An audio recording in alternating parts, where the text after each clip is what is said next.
Teleshikues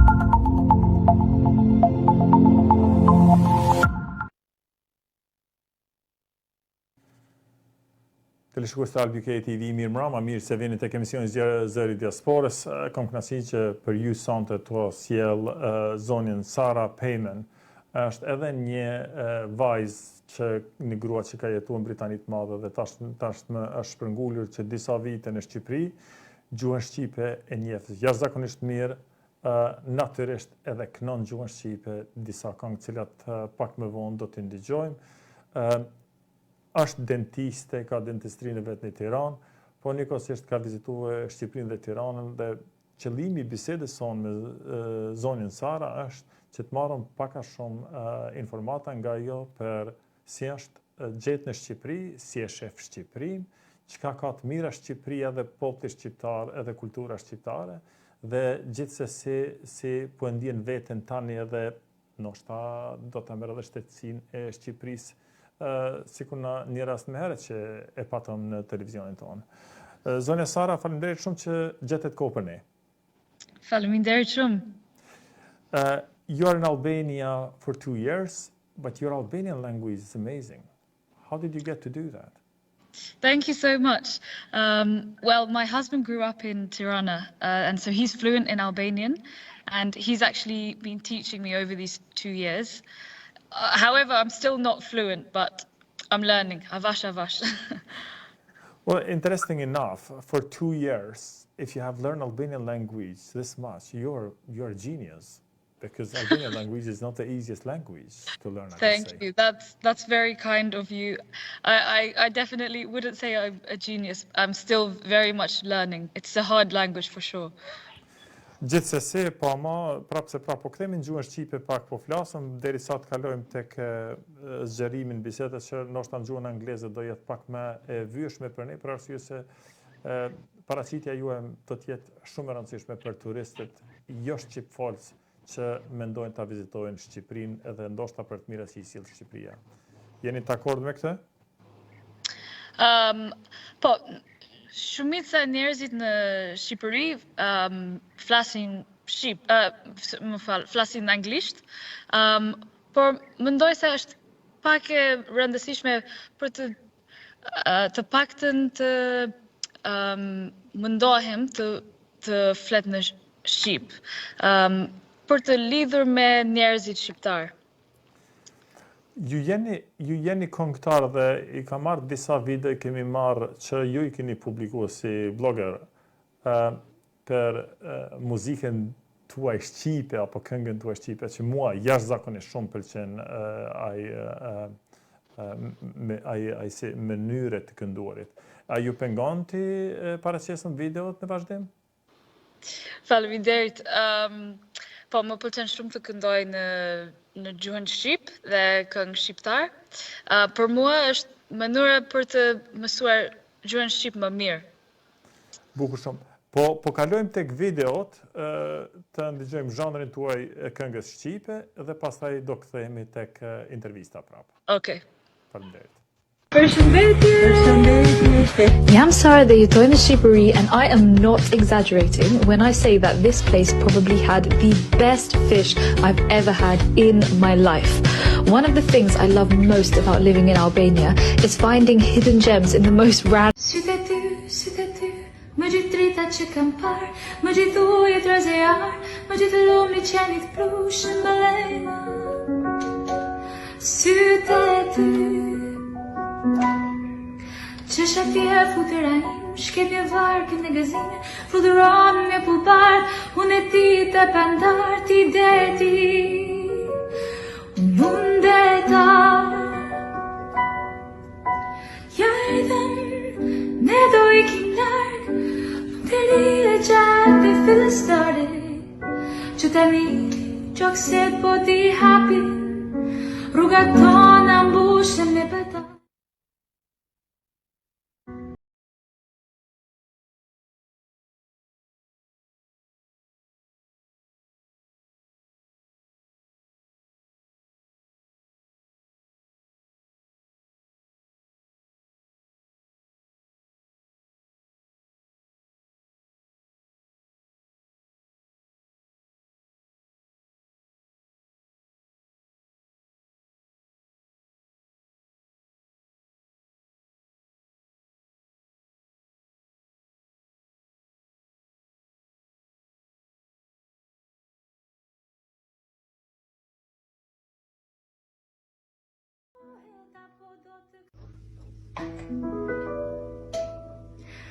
Do të them je lule,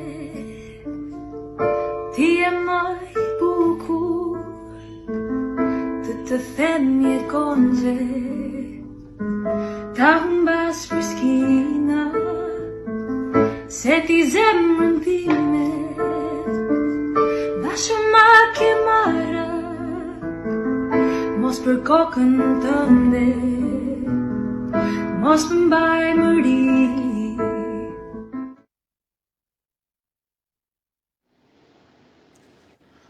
What an amazing voice, and to be honest, I think you should just put a bit more time. I think you can be a future star in Albanian music in this genre. Thank you so much. To be honest, I would love to do that professionally, yeah. Well, to my knowledge, there is lots of managers and studios down in Albania that I believe, or Kosovo even, that I believe they would not hesitate to work with you on that direction. And kind of, you nailed it. Well done to you. Thank you. Well, let's talk about Albania and your kind of stay in Albania and what you love about Albania lots. You went a few times before you decided to go to Albania. Certainly your husband lives with his family in Tirana as well, you say for 32 years. How did you start learning Albanian? How hard was for you to decide to go from UK to Albania to live there? So, yeah, you're right. I came to visit a few times before I decided to make the move.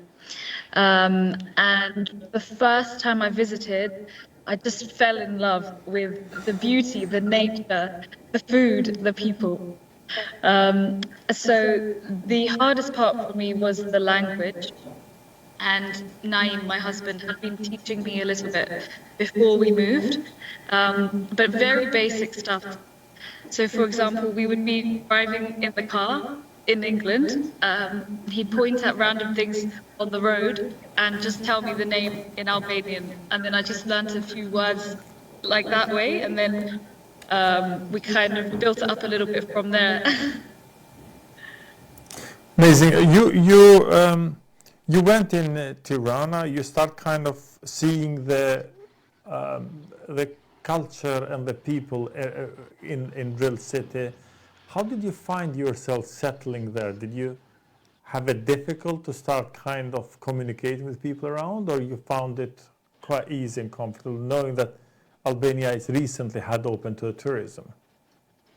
Yeah, so I actually found that people were very welcoming to foreigners, maybe because they weren't so used to that, because as you say, it was only quite recently opened to foreigners.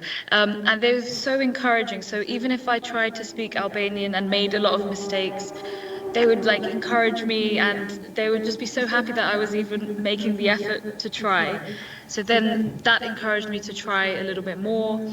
And even now, I sometimes have conversations with people in shops, for example, and I speak with so many mistakes, but at least I can speak freely and they don't judge me. They're just happy that I'm trying.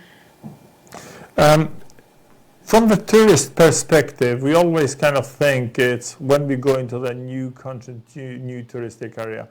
What would you suggest that Albania can offer to the tourist? Always to its security and health care and food quality and behavior of the people generally to the new kind of comings to Albania? So the first thing I would say is it's probably the safest place that I've ever visited, which is actually something I didn't expect, unfortunately, because in England, where I'm from, there's a bit of a prejudice against Albanians, which is so far from the truth. The second thing I would say is the nature is outstanding. And actually, I'm sitting in an example of that right now. I've just come to a restaurant with my family who are visiting from England, and we just drove them 15 minutes out of Tirana, and I'm surrounded by the most beautiful scenery you can't even imagine. And then also the food is so fresh. There are so many places with agro-tourism, so they grow the fruit and vegetables right there on the land. They have the animals right there as well. So everything is completely fresh, straight from the farm onto your plate. You touched the point of safety. You feel safe and comfortable. And tourists, as you know, the biggest kind of thing that they need is safe. Family, kids, they taking them there to a new country to kind of discover more. What in more details you can touch that to say that Albania is safe enough? For example, in UK, you know that you're sitting down outside the cafe, you cannot leave the phone on table because it'll be nicked in seconds. While you walk on the street, if you have your phone and you don't check carefully, it can be nicked out of your hand in seconds by random people cycling and picking up. How would you describe that in Albania? What are the chances those kind of things to ever happen? So from every person that I've spoken to, something like that has never happened. Now, I don't know the statistics, but from what I've experienced, I'll give you a very good example. So the other day, I was waiting to catch the bus, but I was on the phone to my mum, so I was a little bit distracted. And I had opened the back pocket of my bag and left it open, and my purse was right there exposed. And suddenly, I felt someone touching my bag.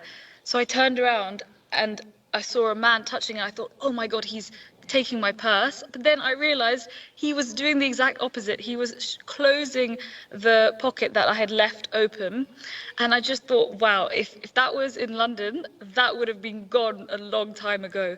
And the fact that he not only didn't take it, but was actually helping me by closing it, it just really spoke so much about what kind of place Albania is and what kind of people it has.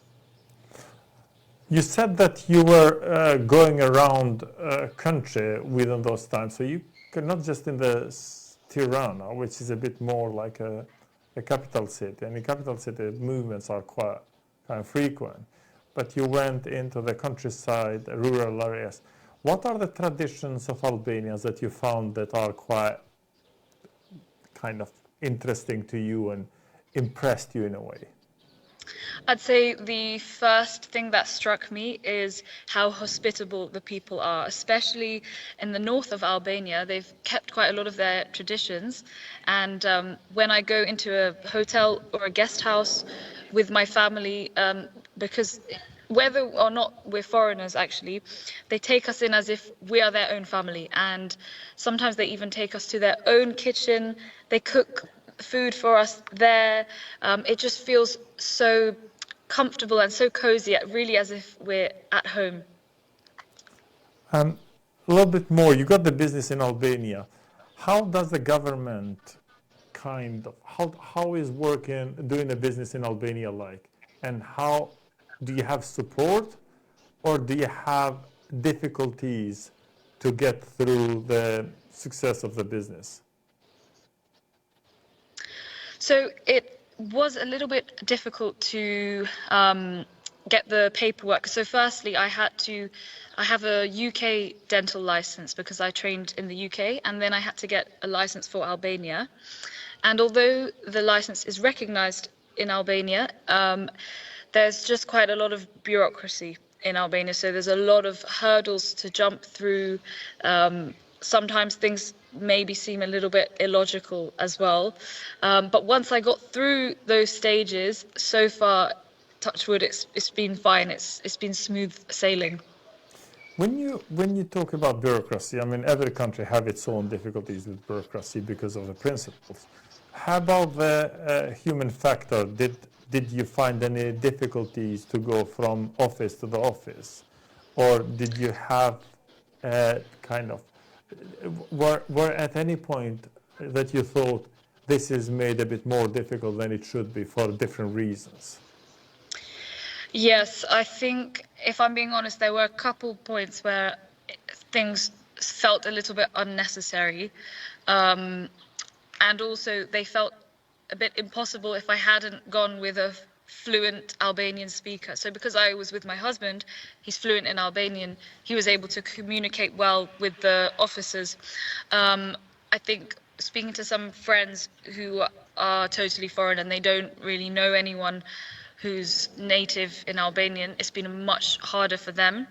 I think also sometimes, I mean, I guess you get this in every country, because I've also experienced this in the UK at the Indian embassy, for example, that the officers can be very dismissive. So you raise points and they don't really make any effort to try and answer. They just say, you have to follow these steps.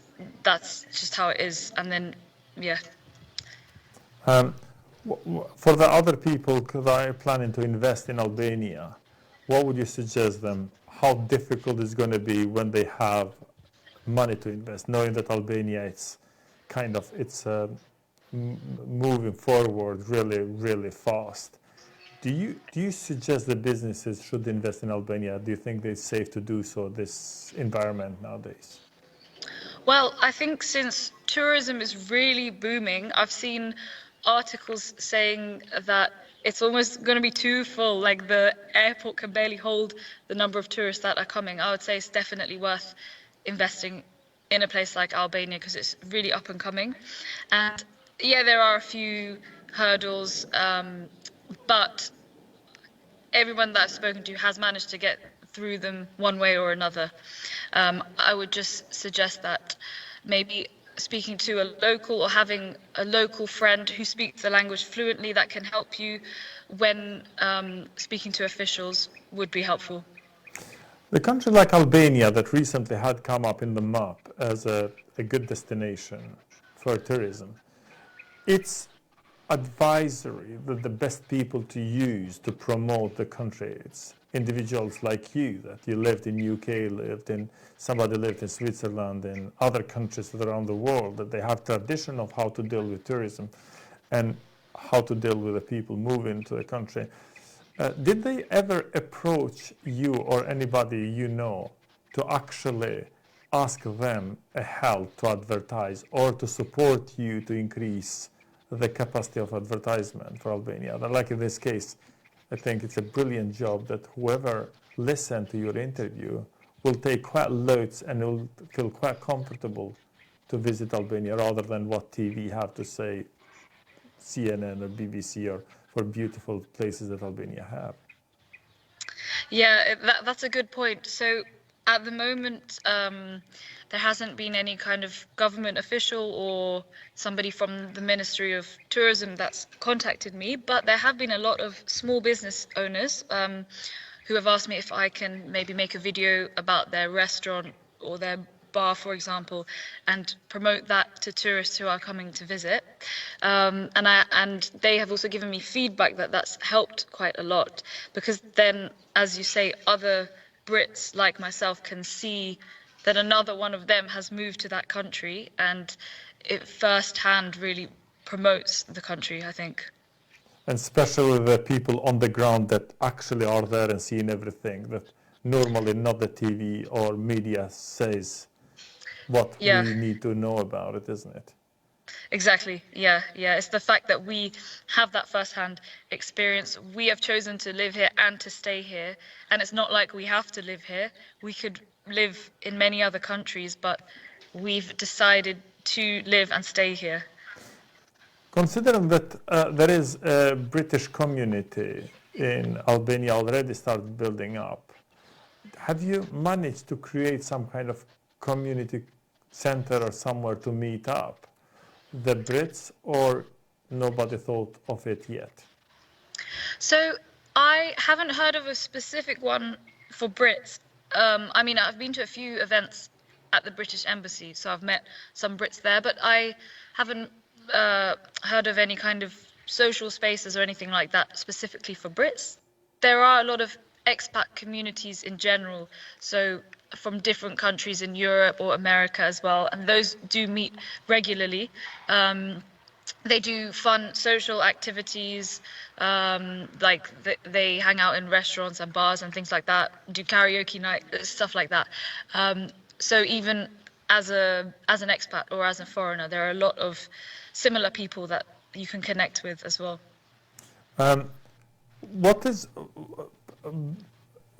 the areas that you think the tourists should visit on their arrival in Albania, apart from the seaside?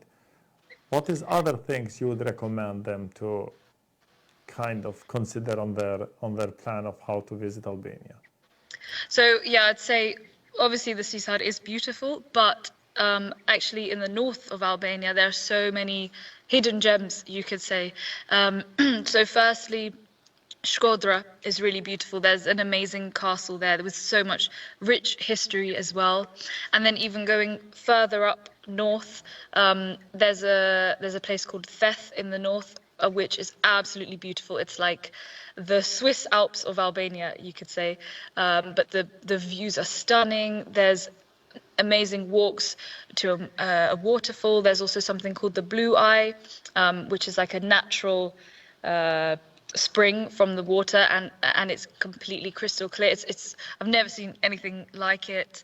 And then even further north, there's a place called Lapush, and that just feels really traditional. My in-laws who've been in Albania for over 30 years, they said that it really feels like they're back in the old Albania in terms of the hospitality, people taking you into their own homes and their own cooking for you in their own kitchens. So yeah, I'd say the north really has some of the hidden gems of Albania. In every country you go, there is information center, and there is a lots of sites that you get information for the best places to visit within a country. How is Albania with that? Do you think they have enough information for tourists? And where would they get the best information if it was for someone to visit Albania? So I think that's one thing that is about to start happening in Albania. It hasn't. I think there aren't really that many resources yet because it's only been on the map for foreigners for relatively a very short period of time. At the moment, I think most people get their information from Instagram or TikTok. I guess content creators like myself who post content about living in Albania. My husband is also working on a website called Visiting Albania, which is going to be for exactly that. So for tourists to search what to do in Albania, and there'll be a big list of different activities or different places to visit, different recommendations and that kind of thing.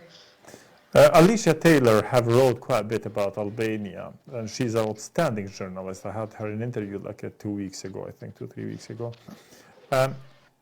Your husband, what would be the name of the website if you don't mind to tell us? Yeah, so it's Visiting Albania. If you search that, it will come up, and it's also on Instagram as well. So Instagram and also Visiting Albania. Is that in Albanian language or Albanian English or other languages as well?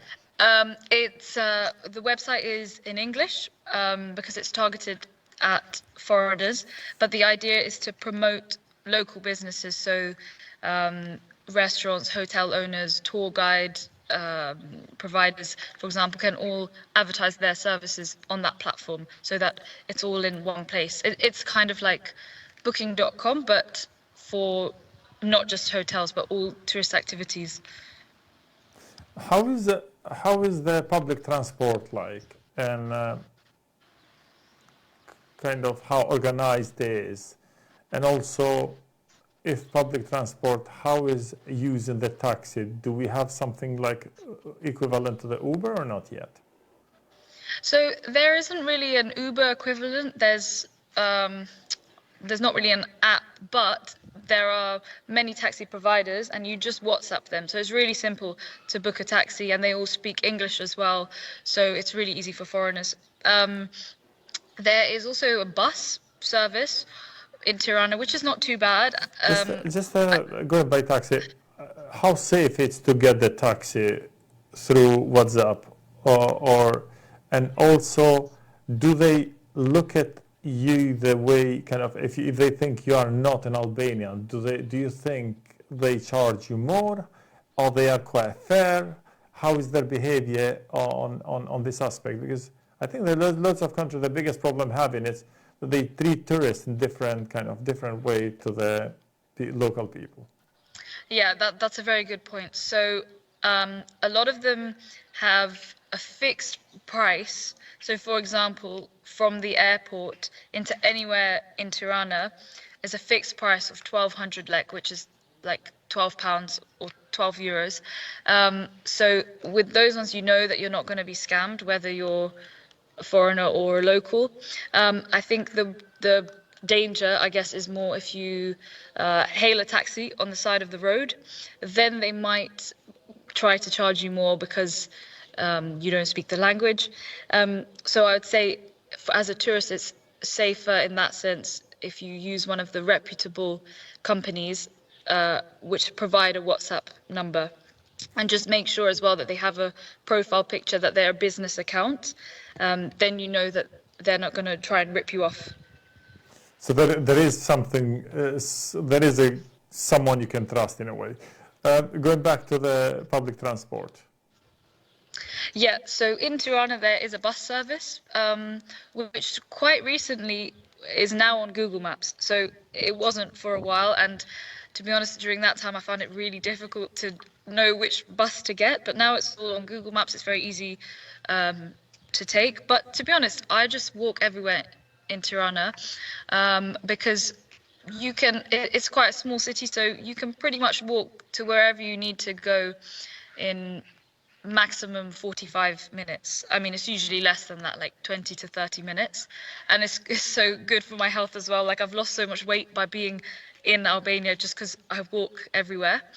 In terms of getting from Tirana to other cities, there are bus services as well, which I personally haven't used yet because we go by car. But my friends who have visited have said they've got the bus and it's all been fine and very safe as well.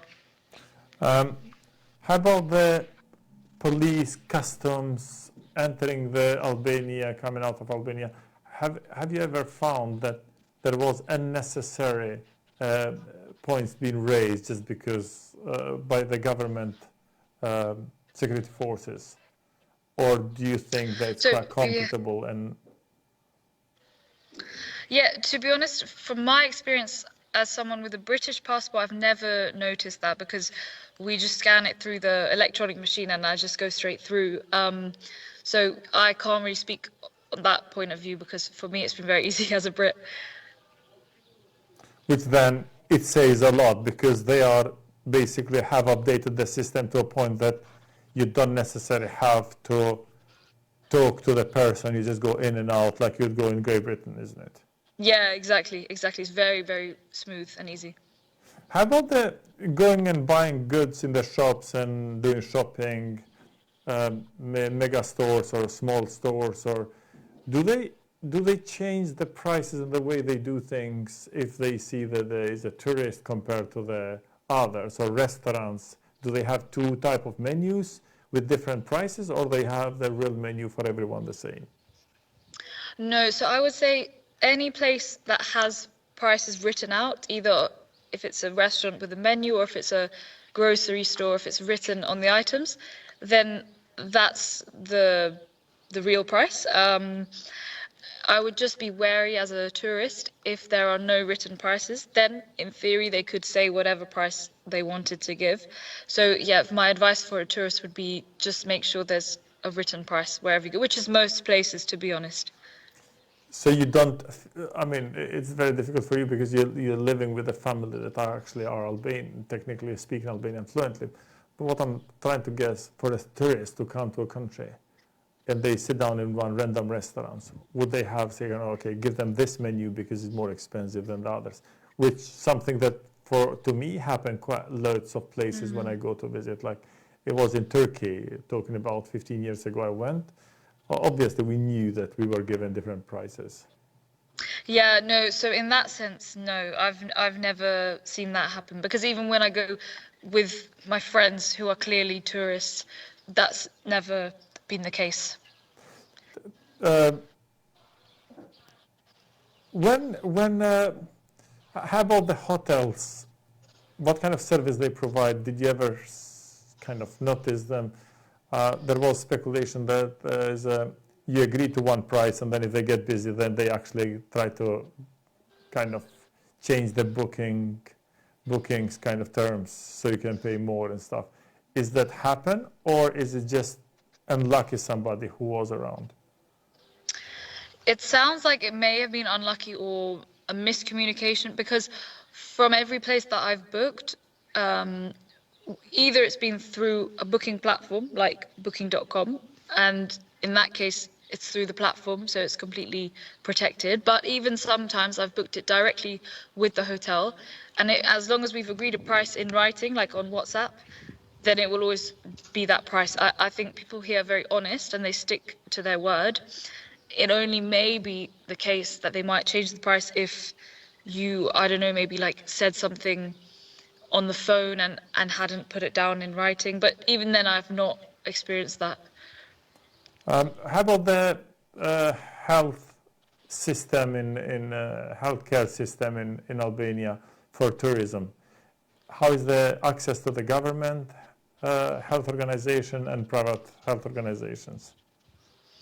So I thankfully haven't needed to use healthcare while I've been here, but I have a friend who came from the Canary Islands with her elderly mother, and she had a problem with her heart. She had to go to the hospital, and she went to a government hospital, and she was provided with a really great level of care, and she didn't have to pay. It was covered by the government, and she had a great experience with that. So that's the only experience that I know of firsthand, but it was a good one. Amazing to know that. Now we're going towards the end of our great interview. What is your plan for now on in Albania, apart from running your own business as a dentist? So I've really grown a big passion for singing and performing, and I've already started to perform at a few places, but I would love to take that further and build that into more of a career. And also as well, I'm going to keep promoting Albania to tourists. I'm going to keep making videos, just promoting the beauty, the food, everything, because I really believe it's a wonderful country and that everyone should come visit if they can. And hopefully one day I will start a family here and raise a family here, because also one thing that's amazing about Albania is how welcoming and receptive they are to children. It's a very family-oriented place, and that's something I really love about it. Can you just describe this last thing, how they are with the kids? Because Alicia have explained in quite interesting ways. They kind of, it's kind of, I like your child. It looks so pretty. Kind of, such a beautiful chicks. Which in UK, for example, as you know, if I say to someone, kid like that, they more kind of reserve a bit of what am I talking about, and then the cultural aspect of it. Yeah, exactly. So I guess Alice knows firsthand because she has her own daughter. I don't have kids, but from when I've been with my nephew, it's exactly like that. People come up to him, they want to give him a cuddle or compliment him, and even if you go to a restaurant, the waiters are really friendly with children. They want to make sure that they're happy and entertained. Often in England, I've seen parents with kids, and if they start crying or something, they're a bit embarrassed because people are judging them and they don't want to be disturbed. But in Albania, it's opposite. They want to help your kid to stop crying. They want to entertain them, play with them. So yeah, from that sense, it's really lovely. Amazing. Any suggestions that you would give to Albanian Minister for Tourism? What should they do more to actually improve the relation with tourism in Albania? That's I've thought about that quite a lot. I think there's a huge opportunity for things like water sports, for example, because people they now know about the south of Albania and they know it has beautiful beaches. But one thing that my friends who have visited have said it's lacking is activities. So, for example, water sports, I don't know, like water skiing, paragliding, like all these kinds of activities that you can do at the beach, which you can do in many other countries, but it's lacking at the moment in Albania. So I would think that maybe investing in activities for tourists might be a good start. Amazing. Well, if you got anything else to actually say in our interview, I'll give you a space. Any opinion for Albania, for diaspora of Albanians in UK? Probably you have some connections with. Yeah, I know a few exactly diaspora in the UK that I've actually met through social media because they found me on social media and we've met through that.